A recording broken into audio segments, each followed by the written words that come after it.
Bien, je crois que pendant la longue période où l'Europe occidentale a été l'Europe de l'industrie, du mouvement ouvrier, du syndicalisme, etc., donc entre, disons, 1900 et 1980, s'est imposée l'idée que le progrès social et le progrès industriel, économique étaient d'abord complètement associés, et que le progrès de la justice sociale consistait fondamentalement à réduire les distances entre les positions sociales, c'est-à-dire à faire que les riches soient moins riches et que l'État-providence distribue vers les plus pauvres, vers les travailleurs pour les protéger, garantir leur santé, le chômage, etc. etc.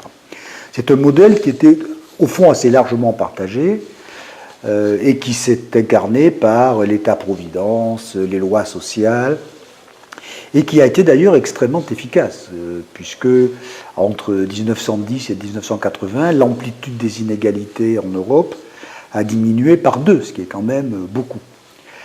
Le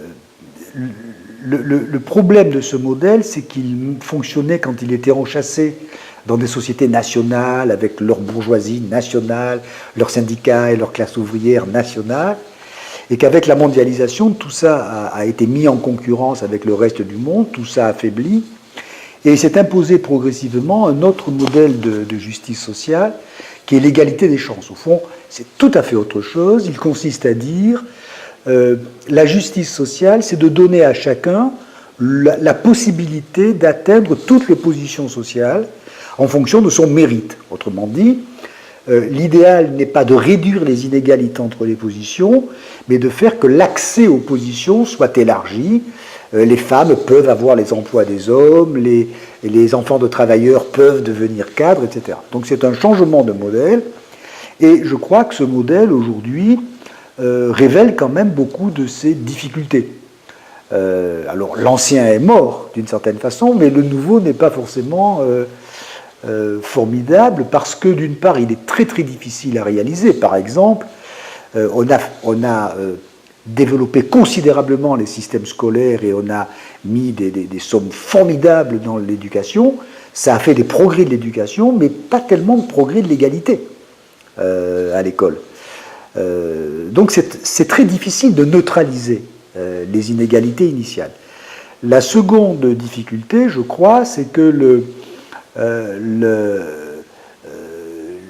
la logique de l'égalité des chances met les gens, au fond, dans une compétition permanente.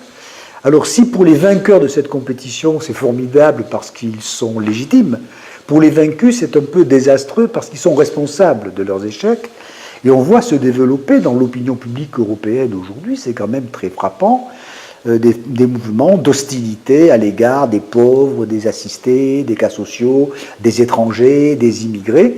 Et ces mouvements ne viennent pas des riches, ils viennent des pauvres eux-mêmes qui se sentent au fond responsables et accusent d'autres d'être les causes de leur malheur. Donc c'est pas un modèle, c'est un modèle un peu cruel d'une certaine façon. Puis la troisième difficulté que connaissent tous les enseignants, tous les DRH, c'est que en dehors des épreuves sportives où on sait qui a gagné, où on sait qui a perdu, c'est très difficile de savoir quel est vraiment le mérite des individus. Quand le patron d'une grande entreprise gagne 150 fois plus que l'ouvrier de cette entreprise, on peut quand même pas dire qu'il a 150 fois plus de mérite. Ça ne veut même rien dire qu'il a 150 fois plus de mérite.